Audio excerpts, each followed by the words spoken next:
Guys, कैसे हो आप सब। उम्मीद करती हूँ कि आप सब बड़े होंगे। मैं भी ठीक हूँ। तो आज की ब्लॉग की शुरुआत हो रही है दिन के 12 बजे से। ब्लॉग शुरू करने से पहले बड़ों को मेरा पहले छोटों को ढेर सारा प्यार। आज की ब्लॉग की शुरुआत कर लेते हैं। तो गाइस, अभी मैं जा रही हूँ पड़ोस में कहीं आंटी के घर, क्योंकि वहाँ आज कुछ है कथा, मतलब सत्यनारायण की कथा है, तो इसलिए हम जा रहे हैं। तो अभी मैं नीचे आई हूँ, पहले फिर दूध की बाल्टी दे दूँ। तो अब हम चले और यहाँ पर ये तो सामान लेके जा रहे हैं। तो बस हम पहुँच गए हैं और इतनी अच्छी धूप आ रही है, आप देख सकते हो कितनी अच्छी। ब्रह्मणा वंदमानः तदा शास्त्रे यजमान यो मनोरज्योतिरजुषताम् ओम कल्पवान की गदा पद्म वनमालाओं से विभूषित शुक्ल वर्ण भगवान नारायण का दर्शन कर उन देवादि देव की स्तुति करने लगे। नारद जी बोले कि मालूम नहीं इस सृष्टि का निर्माण ब्रह्मा जी ने किया या नहीं किया, हमें नहीं मालूम, मगर हमें सबको इतना बात जरूर मालूम है कि हमारा निर्माण जो है वो हमारे माता पिता है। इसलिए अगर हमारे जीवन में कोई ब्रह्मा जी है तो वो हमारे माता पिता से बड़े नहीं हो सकते।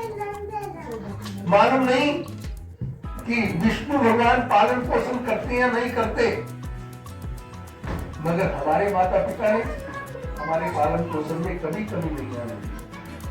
चाहे वो बच्चे कहीं से भी लाए हो, कैसे भी किया हो उन्होंने, चाहे आप भूखे क्यों ना रहे हो, मगर हमारे लिए हर चीज अवेलेबल रही, हर चीज हमें उन्होंने मुहैया करवाई। इसलिए अगर हमारे जीवन में कोई विष्णु भगवान है तो हमारे माता पिता से बड़े।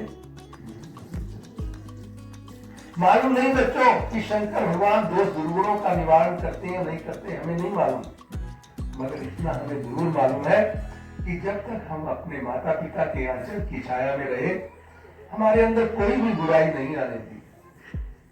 चाहे हमारी पिटाई क्यों ना करनी पड़ी हो, चाहे हमें कुछ भी कहना पड़ा हो माता पिता को, और माता पिता हमें पिटाई करके कोने में सिसक के क्यों ना रोई हो बच्चों, मगर वो अपने बच्चे के अंदर बुराई नहीं देख सकते। इसलिए कोई अगर हमारे जीवन में शंकर भगवान है तो हमारे माता पिता से बड़े नहीं हो सकते। जिसको देखो सजा देता है, दोस्त बनकर के दगा देता है। एक माँ ही तो है, नहीं मुफ्त में कौन दुआ देता है, कोई देता है मुफ्त में दुआ, कोई नहीं देता। और माँ को बच्चा थोड़ा सा प्यार भी अगर दे दे तो भी वो उसके हृदय से हजारों दुआएं बच्चे से देती है। तो इसलिए बच्चों, अगर हमारे जीवन में कोई ब्रह्मा जी है, कोई विष्णु जी है, कोई महेश जी है, चाहे वो हमारे धर्म के माता पिता हो या हमारे असली माता पिता हो, चाहे जन्म के माता पिता हो, दोनों माता पिता हमारे लिए बराबर हैं। हमें जो भी बच्चा सुबह उठते ही अपने माता पिता को प्रणाम करता है, उनके चरण स्पर्श करता है, जीवन में कभी भी वो दुखी नहीं हो सकता, कभी असफल नहीं हो सकता, वो हमेशा ही जीवन में तरक्की करता हुआ चला जाता है। बच्चे आपके सामने इसकी मिसाल है। चारों भाई राम, भरत, लक्ष्मण और शत्रुघ्न सुबह उठते थे तो अपने माता पिता के चरण स्पर्श करते। प्रातः काल उठ के रघुनाथा, मात पिता गुरु नमामि माथा। सुबह उठते थे तो अपने माता पिता के चरण स्पर्श करते थे बच्चों, तो क्या बन गए? भगवान। माँ बाप के आशीर्वाद से, माता पिता का आशीर्वाद किसी देवता के आशीर्वाद से या किसी ऋषि के आशीर्वाद से कम नहीं है, वो उससे ज्यादा बना। तो इसलिए अगर हम अपने माता पिता का आशीर्वाद प्राप्त कर लेते हैं तो समझो हमने अपने भगवान का, अपने इष्ट का आशीर्वाद प्राप्त कर लिया। तो अब जो है सूर्य जी कहने लगे, हे द्विजो,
हुए चले जाएं, आगे बढ़ते हुए चले जाएं, अपने माता पिता का नाम रोशन करें, ऐसा मन का भाव करते हुए दोनों अंजलि फैला करके भगवान से मांगते हैं, उनसे याचना करते हैं, उनसे प्रार्थना करते हैं। ओम स्वस्ति प्रजाभ्याम परिपालयन्ताम न्याय। बस उसी चक्की की तरह जहां से चले वहीं फिर पहुंच जाते हैं, जहां से चलते हैं वहीं फिर पहुंच जाते हैं। ऐसा क्या कारण है कि हम क्यों नहीं निकलते? क्योंकि बच्चों ऐसा यही है कि हम अपने समय का सदुपयोग नहीं करते। देखिए सुबह हम उठते हैं, नहा धो करके सब काम समेट करके भगवान के पास, अगर हम भगवान के पास बैठेंगे, देखिए जैसे भी व्यक्ति के पास आप बैठेंगे ना, उसके गुण हमेशा आने लगेगा। ये आप कभी भी देख लो, किसी लेडीज के पास आप बैठेंगे, अपनी सखी सहेली के पास बैठेंगे तो उसके गुण आप में आने लगेंगे। तो क्या अगर हम भगवान के पास बैठेंगे उसके गुण हमारे अंदर नहीं आएंगे? बच्चों बिल्कुल आते। वो इसलिए नहीं आते क्योंकि हम उस टाइम जब भगवान के पास बैठते ना, भगवान के पास नहीं बैठते, हम पता नहीं कहाँ उड़े मीठे फिरते। कभी रसोई में चले गए, कभी बच्चे पे ध्यान आ गया, कभी वो खाना ले गई नहीं ले गई, वो फलाना काम हो गया नहीं। हमारी ये चिंता है। हमें जीवन से सबसे पहली बात यह है कि संतोष करना पड़ेगा। जो आपको बताया ना कि जब तक हमारे मन में संतोष नहीं होगा कि हमने सारा काम अपना कर लिया है, बिल्कुल खाली मन से भगवान के पास अगर आप 10 मिनट भी बैठ जाओगे ना, अगर आप यही सोचो, अगर आप अपने माता पिता के पास सारा काम समेट करके 10 मिनट बैठ जाए तो आपका मन कितना खुश होता है। कहीं जाता है इधर उधर? बिल्कुल नहीं जाएगा। क्यों नहीं जाएगा? क्योंकि आप अपने माता पिता से प्रेम करते हैं। आप अपने बच्चे के पास बैठ जाओ, अपने बच्चे से इधर उधर मन बिल्कुल नहीं जाएगा। क्यों नहीं जाएगा? क्योंकि आप उससे प्रेम करते हैं, इसलिए नहीं जाएगा।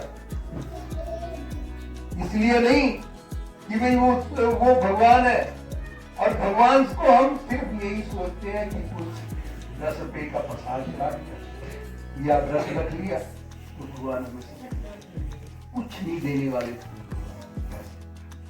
क्योंकि तुम जब प्यार ही नहीं करोगे उससे, उसके बनोगे नहीं, तो क्या देगा? उनके गुण नहीं आएंगे। और जब हमारे अंदर गुण आ जाएंगे ना बच्चों भगवान के, उस दिन आप बैठोगे अपने अंतःकरण से बैठोगे, तो जब उसके गुण आ जाएंगे तो वाकई में हम देवता। क्योंकि देवता क्या होते हैं? जो देखे रहते हैं। जब हम हर किसी को प्रेम बांटेंगे, प्यार बांटेंगे, बड़ों को सम्मान देंगे, प्रणाम करेंगे, यही तो है। भगवान क्या देते हैं हमें? आशीर्वाद ही तो देते हैं। फिर हम भी देने लगेंगे तो क्या हो जाएगा? हमारे घर में देवता हो जाएगा। अगर हम हमारे अंदर देवता, तो ये देवता कहाँ रहते हैं? ये बताओ। देवता तो स्वर्ग में रहते हैं, तो हमारा घर क्या बन जाएगा? स्वर्ग बन जाएगा। यही धरती का स्वर्ग है।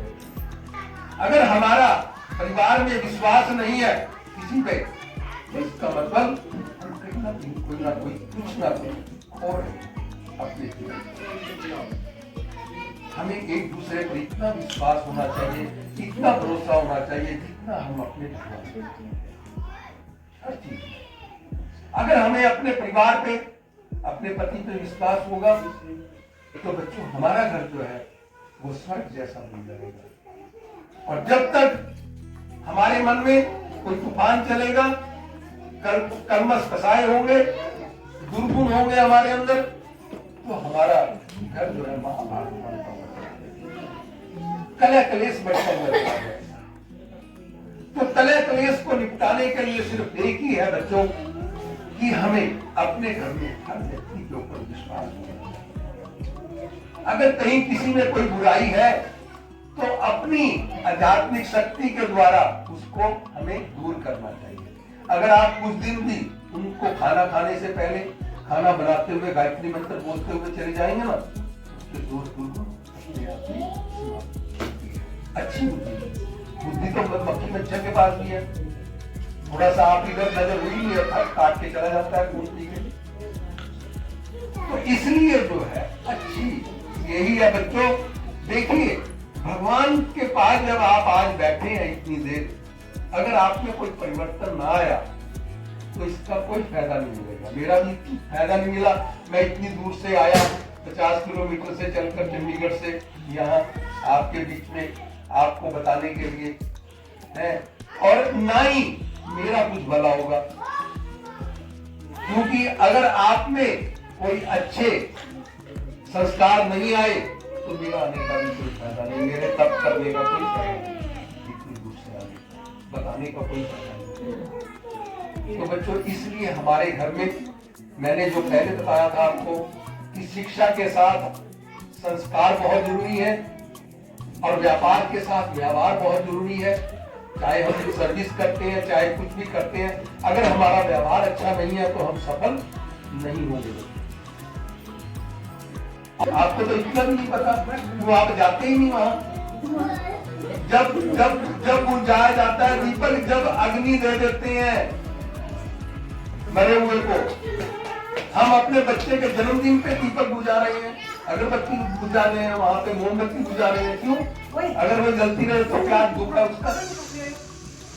हमारे बच्चे के जीवन में रोशनी तो होगी। एक उनको बताइए बच्चों को, बेटा जन्मदिन इसलिए नहीं मनाया जाता कि ये केक काट लिया और मोमबत्ती जला ली, इसलिए मनाया जाता है कि अपनी समीक्षा कीजिए पिछले साल में क्या क्या गलतियां हुई, अपना भी समीक्षा कीजिए। आपका जन्मदिन जिस दिन आता है कि मेरे से पिछले साल में क्या क्या गलतियां हुई, क्या क्या भूलें की, अगले जन्म में भी अगर अगले साल में भी आप वही भूलें कर रहे हैं तो आप अगले साल में हुए कहाँ? आप तो उतने ही बने हैं जितने पिछले साल में थे। क्यों? गलतियां तो वही है आप में, आज भी दोष दुर्गुण तो वही है, कोई छोटा तो ही नहीं। बच्चों इतना तक आप अपनी समीक्षा नहीं करोगे, इतना तक आगे नहीं बढ़ सकते। आप अगले साल में कहां पहुंचे? आप तो वहीं पड़े हो बचपन में। सारी बुराइयां तो वही है, एक एक करके बुराई को खत्म। और दूसरा, बच्चे का लक्ष्य स्थापित कीजिए कि बेटा कितने % मार्क्स तुम बताओ, और वो लक्ष्य जो है उसका अचीव कराइए। मगर एक बात का ध्यान जरूर रखो कि उसको बता दो, बेटा ये फूंक मार के भिगोने वाली चीज नहीं है, ये तो जगाने वाली चीज है, तुम्हारे जीवन में प्रकाश करने वाली चीज है। और कभी भी किसी से गिफ्ट मत लेना बच्चे के जन्मदिन पे, उस पर कर्जा मत चढ़ाना, क्योंकि भगवान ने गीता में स्पष्ट कर दिया है कि कर्म किए जा फल की इच्छा मत करे इंसान, जैसे कर्म करेगा वैसा। अभी भी सुना आपने ना, पहले बनती है तस्वीरें, ये बस सोचना जो आपने ये 10-10 रुपए करे हैं, आपके 10-10 रुपए ही मिलेंगे। भगवान को ये हजारों लाखों रुपए करके लौटाने पड़ेंगे, क्योंकि ये ऐसा भगवान के सामने लगेगा, ये लौटाना पड़ेगा भगवान को, क्योंकि हम इसके अपने आप इसीलिए नहीं लेते कि हम कहां से लौटाएंगे। ये तो हम पूरी अगले जन्म में लगे रहेंगे लौटाएंगे। और प्रज्ञा पुराण कथा आपके गांव में हो रही है 15 तारीख से। 15 तारीख को कलश यात्रा, सभी ने पहुंचना है वहां खाटू श्याम मंदिर के पास, ठीक है। दिन में 1 बजे पहुंचना है वहां पे। मेरे ख्याल में 2 बजे कलश यात्रा शुरू होगी या 1 बजे शुरू होगी। हाँ, 2 बजे शुरू होगी कलश यात्रा, ठीक है। और उधर प्रसाद ले लिए, ओम मंगलम भगवान अपना ले लिए, उधर प्रसाद ले लिए।